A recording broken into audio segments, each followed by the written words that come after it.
Okay, so hello, grade 10. Welcome, and let's review for the first summative examination. I am Sir Wowie, your ever curious science buddy. In this session, we'll go over the important concepts, answer practice questions, and share helpful exam tips to boost your confidence. So get your notebook, prepare your pen, and let's get started. Good luck, and let's aim for an excellent score. So for the overview of our first summative examination. In this unit, students will explore how chemical reactions occur and identify their observable indicators such as color change, gas production, precipitate formation, odor, and temperature change. They will investigate common acids, bases, and salts, examine the different types of chemical reactions, and relate these reactions to real life processes and their impact on the environment. Students will also learn how to represent chemical reactions using word and chemical equations while applying the law of conservation of mass, which states that atoms are rearranged during a reaction but the total mass remains constant. Okay, so are you ready for the first question? Ayan. So which observation provides the strongest evidence that a chemical reaction has taken? Use the indicators that we learned. Ice melts into water, a substance changes color after mixing, a glass bottle breaks, and the water evaporates from a container. So one of the indicator here is change in color. So letter B. Okay, which observation indicates that a gas is produced during a chemical reaction? Merong gas. The formation of bubbles or fizzing, sugar dissolves in water, solid breaking into smaller pieces, or ice changing into liquid water. Okay, it's letter A, the formation of bubbles or fizzing. Ayan, next, which of the following is a common base? Hydrochloric acid, vinegar, sodium hydroxide, or lemon juice? Lemon juice. So, hydrochloric acid, definitely an acid. Vinegar, example din of acid. Lemon juice, of course. Okay, so ang base po natin dito ay sodium hydroxide. Okay, next, which substance will turn blue litmus paper into red? Blue into red. Base, acid, salt solution, distilled water. Of course, it's acid. Napaka-clear, ano? Blue to red. Okay, which type of chemical reaction produces a single product from two or more reactants? Single product lang, ha? Okay, so parang nag-combine lang tayo, A plus B, and then single product. Ano kaya yun? Decomposition reaction, single replacement, double replacement, or combination, or also known as synthesis reaction. Correct? It's the third decombination. Nag-combine lang tayo A plus B. Okay, nakuha tayo A, B. One substance. Okay, or product. Single product. Burning wood is an example of which type of chemical reaction nakaproduce ng water vapor or ang ating carbon dioxide. Yes, meron din. And then, ano pa ba? Carbon dioxide, smoke, water vapor. Yun po. Yun yung pinaka-common. Okay, ano po siya? Combustion reaction, decomposition reaction, single replacement reaction, or double replacement. Yung pinaka-key dun is yung carbon dioxide. Okay, nag-react. Okay, so kaya nakaproduce ng ganun. So ano po siya? It's combustion. Letter A, ano? Next, which processes helps remove carbon dioxide from the atmosphere and releases oxygen? A. Respiration. B. Combustion. C. Photosynthesis. And D. Corrosion. Process or to remove carbon dioxide from the atmosphere. Okay, it's letter C. Photosynthesis. Ano nga yung organism na nagre-remove ng carbon dioxide sa atmosphere? Plants. Okay, why do scientists use chemical equations? Bakit gumagamit? To represent chemical reactions using symbols and formulas, to measure the temperature of reaction, to identify the color of substances, or to determine the mass of individual atoms. Siyempre, it's letter A, ano, to represent chemical reactions using symbols and formulas. Next, according to the law of conservation of mass, what happens to the total mass during a chemical reaction? Ano nga yung nangyayari sa total mass? Increases, decreases, remains the same, or it disappears? Siyempre, it remains the same. Ano? Which statement best explains what happens to atoms during a chemical reaction? Atoms are destroyed, atoms are created, atoms are rearranged to form new substance, or atoms are converted into energy. Siyempre, letter C, ano, atoms are rearranged. Okay.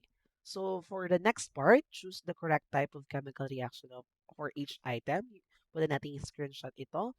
Letter A is combination reaction. B is decomposition reaction. C is for single replacement reaction. And D for double replacement reaction. And E is for combustion reaction. Okay, so these are, okay, choose the correct type of chemical reaction for each item.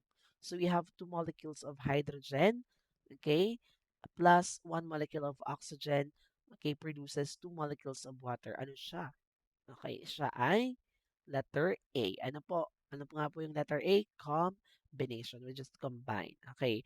AB plus or substance AB, okay, then produces A and B. Okay, substance. Kumbaga siya ay nag-break. Okay. Nag-decompose. Ano po siya? Okay, letter B, decomposition. Okay. A plus BC or A reacts to BC produces AC and B. Okay, kumbaga pinalitan niyo yung partner, iisa lang yung partner, so siya ay single replacement. Okay, and then ano po yung sa H4 natin? We have methane reacts to oxygen, produces carbon dioxide, and water. Okay, ano naman po to? Parang ano po siya? Ano po ang ating dito? It's letter E. Ano po yung letter E natin? Okay, it's combustion. Bakit po? Kasi merong carbon dioxide and water. Okay, next, um, we have silver nitrate, okay, reacts to sodium chloride, produces silver chloride and sodium nitrate. Okay, so ano po kaya siya? Nagpalitan sila ng partner. Okay, it's double replacement. Nakuha ninyo? Okay, so balikan natin yung choices. Ito po ha. Ayan. Sige.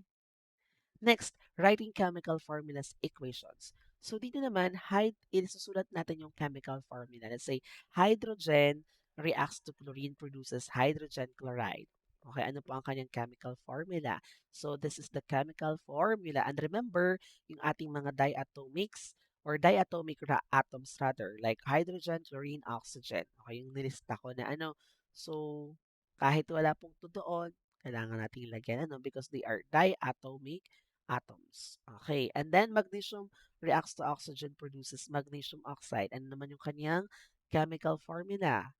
Okay, so this one. So magnesium sir, bakit walang 2? Kasi hindi naman diatomic ang magnesium. Ang meron lang pong subscript na to is yung mga diatomic molecules kasi they exist in the environment for that naturally. Okay, next. Calcium reacts to chlorine, produces calcium chloride.